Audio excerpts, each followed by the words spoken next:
A lot of times we talk about events and we know that something is wrong and it wasn't exactly reported exactly the way it happened. Now, this series is meant to debunk a lot of those rumors, and it's also going to talk about how we got here. We all talk about the deep state and the cabal and the Khazarian mafia, but really, no one knows where they came from. We talk about what happened to Earth. Why is Earth in such a shambles? How did the three Earths or the three energetic Earths become divided? This series is designed to take you from the very, very beginning, literally the beginning. And we're going to learn exactly how we as humans got here. This is version human 7.0. We're going to start to talk about what happened with Earth and what's happened on Earth and how we've defended ourselves over the years as humans and how we got along with everyone that lives here in the past. And really give you a better understanding of what happened here. So let's start at the very, very beginning. The beginning of time, or before time, was actually called crystalline time. And that's how many others in the multiverse refer to it. Crystalline time is a time when only source was there. There was nothing else. It was just pure light, pure beings of light. These would be what you would kind of call angels in the Bible. This was only source. So at one point during crystalline time, darkness was created, the equal and opposite of our source. But it was source, our creator, the creator, God, as you would say, created both sides, both the dark and the light. Now, why did that happen?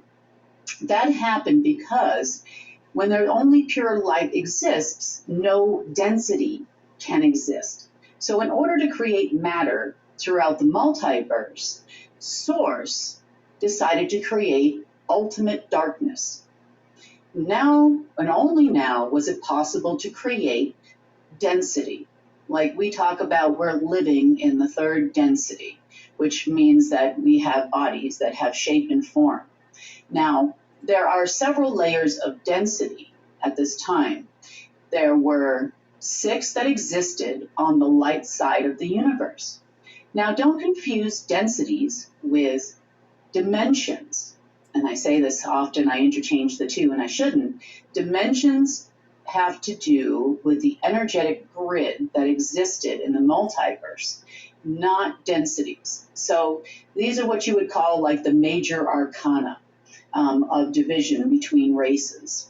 So those that existed on the light side of the universe existed in all the third, the fourth, fifth, sixth, seventh, eighth, ninth density. So like if you lived in the 8th density, your body may have shape and form, but it's almost pure light.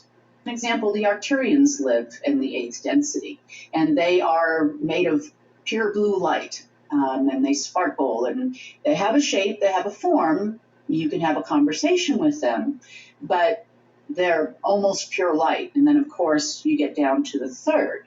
So imagine if you had a conical shape or like a flashlight coming from the light all the way to the 3rd density and then on down to the lower 6th. This is what the multiverse looked like. It was like an energy binding in the shape of a Metatron's cube, which kept everything, I guess you would say, together. But the 3rd density was always right in the middle. And that is why the planets that lived in the 3rd density, or existed in the 3rd density, I should say lived, including Earth, Terra, and Midgard, were so important to conquer from others that were looking for the dark side to rule. So at this time, once the densities were created and Source made an ultimate dark side source or omega side, in the Bible it talks about Source is the alpha and the omega, and that's the reason why, because he created both sides. Now, not to say that Source meant harm for us, but in the beginning, it was supposed to have a dark side and a light side, and the two were supposed to coexist in a balanced way. And that's not exactly what happened, as you know. Let's go on beyond crystalline time. Now that densities were created by the creator itself, the creator light, source of all life, now the planets started to take shape and form. So other beings that existed within Source and around Source, I should say, beings of light, began to travel throughout different densities. And as they did, they created life on planets after the planets came to be. Now, they were pretty amazing beings that were subservient to Source. They would never do anything against Source, never violate free will or natural law, but they were doing the Creator's work by seeding different races directly from heaven, so to speak. And then, of course, these all became beings of light. Well, on the dark side, it was the opposite. And we were smack dab in the middle, so we got hit a lot. So let's go through a little bit more. So if you were to equate this time, the beginning of time, in Earth years, I mean, you would have to go back 197 billion years ago to try to gauge when this happened and how long the planets have been in existence. And it's been an enormous amount of time. Now for Earth had an original race. Those were the Saurians. In our history books, they start to talk about them as dinosaurs. And they don't look like the dinosaurs that they show on TV. They do have a similar type shape, maybe the tail. They are walking upright. Hands are a little bit smaller, quite tall, and quite peaceful. Lovely beings. Now, Earth originally existed in the fifth density, and the Saurians did as well. And Earth was quite tropical from top to bottom. It had kind of one season, I guess you would say, at that time. And that's what, right after Earth became, I guess you would say, fully terraformed. Now, time travel, people talk about time travel like going forward and backward in time. And that's actually not the case. It's actually how you travel throughout the multiverse. You know, these people on TV with NASA, and they talk about, oh, it took us 5 years to get to Mars. That is completely incorrect. That is for human consumption. They're lying to you. Time travel has been in existence, even here on Earth, for around, I don't know, almost 18 billion Earth years. It's been quite a long time since beings that have lived on Earth have been traveling through space and time. And that's typically done through points in the, I guess you would say, the dimensional grid where the time-space continuum connects or folds over. And then it's literally like you're bending through the grid and you end up in the next place you wanted to go this way. I mean, I'm going to put it, I would say, lightly for the purpose of this series. But that's been happening for a long, long time. The Space Force didn't create it here on Earth. They showed up much, much, much later. This, like I said, it's been billions of years since the races were coming and going from Earth and, of course, every other planet in every density and every dimension. Now, in order to manage this, I guess you would say time travel or travel from one dimension, density, and planetary system to another, the Universal Council was created.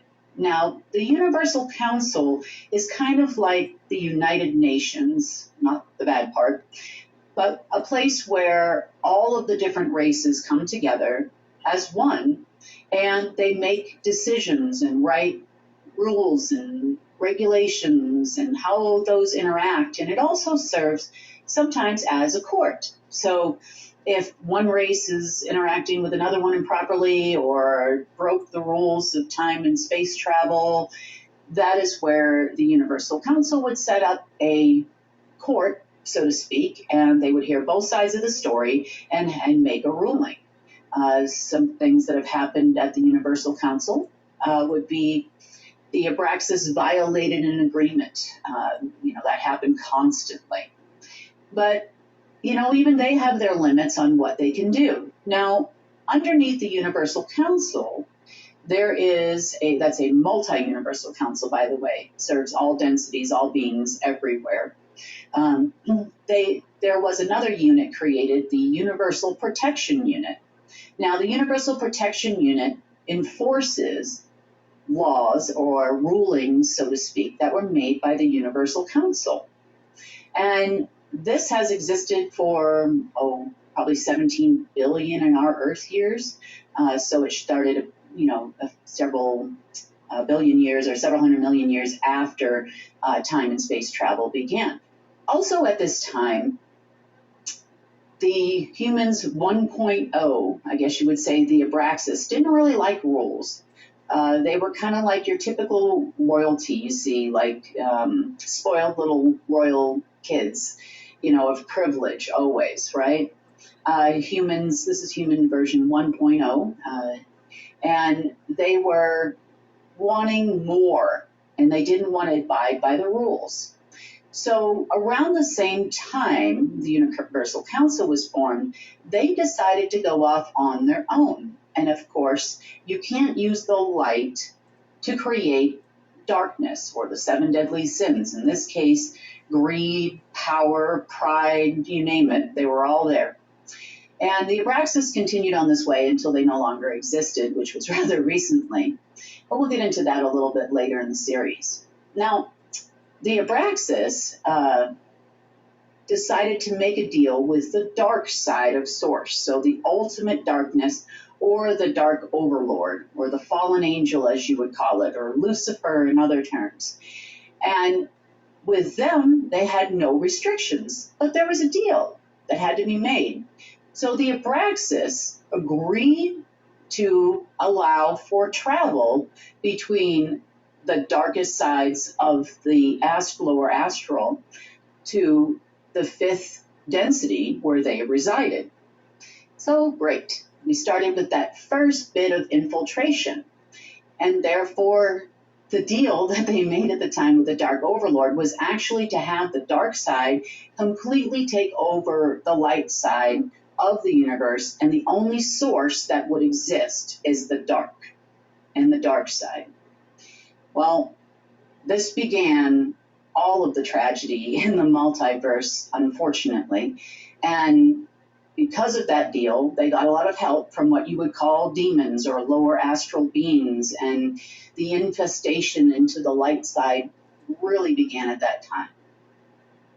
Now, the Abraxas eventually partnered and had convinced other races to join along with them. And this happened about 3 billion years ago, so quite a while ago. And during that time, they made the deal with the Draco and the Mantids. And the Mantids were, and still are, a very technocratic society. So they focus more on conquering worlds with technology. For example, the etherical implants that everybody talks about, archons, that eventually became a thing for them. And then also the Draco joined, and they were more of the military force. So all three went happily into, or unhappy for all of us, and I mean a lot of races were affected by this, and it's not just Earth. So they went out through the whole multiverse, conquering star system after star system after star system at that time, together with the Dark Overlord, what you would call the lower astral beings. These are your chimeras and that they talk about, the demons that they talk about in Solomon's Demons and all of these types of things. These are the creatures that existed there.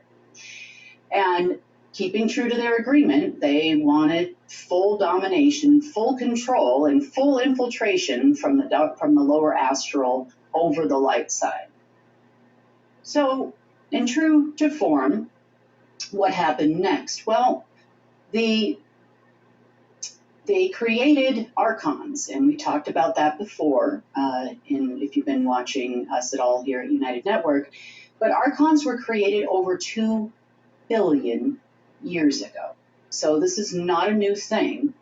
And archons are what you call planet Nibiru. So that was like a giant ball of black goo. And it contained all of the archons. Now, the archons were tied to the dark AI system. So we talk about dueling AI systems further on in the series. but just know it's existed that long. Now, the archons are what they infected humans with. Here on Earth and throughout the multiverse, not just humans, but every race, every being, and this was the technocratic part of the takeover. So they would move Planet X, or Nibiru as you call it, from place to place as they went through different solar systems, conquering planets. Now, archons can get into your brain. They are parasites. All parasites are archons from one place or another, one infection or another, here on Earth as well. And we're hoping that very soon we'll be completely rid of the archon infection. Now, we do have some humans that have tried to recreate the archons, but not nearly as prevalent as the archons are now. So let's move on from archons and let's talk more about what happened here on Earth. So around 95 million years ago, a long time ago, this was the Draco-mantid Abraxas' first attempted takeover of Earth. Now, at the time, Earth still existed in the fifth density. They were inhabited predominantly by the Saurians, although there were many different races here at that time that would come and go. There was a lot of travel, a lot of trade. Earth was quite the gem in its sister planet, Terra, and which was literally part of Earth, energetically speaking. They were the three souls of Earth. And then also with Midgard, and life was grand, I guess you would say at that time, until they showed up. And then the war happened. They called it the War of the Races at the time, and the Saurians actually managed to defeat, or at least make the Draco, the Mantids, and the Abraxas leave at that time. So at that time, Earth was safe again, and we went on throughout history from there for quite a bit of time until 69 million years ago, there was a second battle for Earth. So this happened during the reign of what you call the Molodocs. Now, the Molodocs were humans, and they were, I guess you would say, the ruling council of Earth. The Molodocs were a very peaceful group of humans. I guess you would say this is humans 2.0. So if the Abraxas were 1.0, the Molodocs were humans 2.0.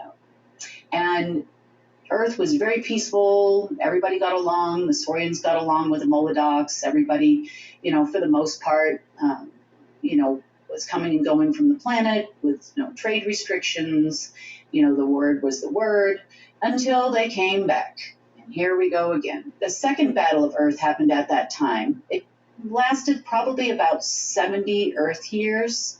And the 28 races that were stuck here or were here at the time actually won that war again, and the Dracos, Mantids, and Abraxas all left. Now, it's kind of hard to fathom that we're not the first race of humans that have fought off the Abraxas. But the good news is we did it again. But we'll get more into that later. Okay. About 57 million years ago, the Abraxas were not going to give up. They went conquering other planets in all the densities, but the third density was pretty much like their focal point because they felt that was the line that they had to cross to get from the darkness to the light. And they were pretty much right. So about that time, the Abraxas had developed new technology. They would call it the Star Maker or the Star Breaker. So what they did is this was the beginning and the advent of loosh farming. So they would loosh farm not only human beings from other planets and places, but other beings everywhere. They would steal their source energy because we're natural conductors of source energy. And they would essentially bottle it up and they would put it in power packs. So using the Star Maker, they decided that they were going to start to put out solar systems suns, many galaxies all over the multiverse on the light side. And if you wanted your sun back, I guess you would say. And of course, with no sun, there's no life. You would actually have to buy their power packs and buy their loosh. Now, when I say buy, I'm not talking about money as humans know it, but there was definitely trading that would go on, whether it be loosh or whatever the deal was at the time, and or rare earth minerals, or rare minerals, I should say, from other galaxies and other planetary systems. So at that time, 57 million years ago, they put out the Earth's sun using the star maker, and that actually began the Ice Age that you all hear about in history. Is it the time that they talk about? Absolutely not. This happened a long, long time ago. The Earth lived in, I guess, what you would call an ice age until around 37 million years ago, when the enforcer, which is, I guess you would say, the commander of the Universal Protection Unit, or the UPU, came to Earth, saw what happened, because he's been fighting the Abraxas now on behalf of all the races that were there at the Universal Council for, millions of years in our Earth time at this point, right? If not billions. And he had actually created a second sun, an artificial sun, which was a planetoid. And the planetoid they called at the time Casper. And the planetoid actually, in part, still exists today, and it's what you call, or what science refers to as, the Gegenschein. At some point further on in our history, and we'll talk about it, the planetoid was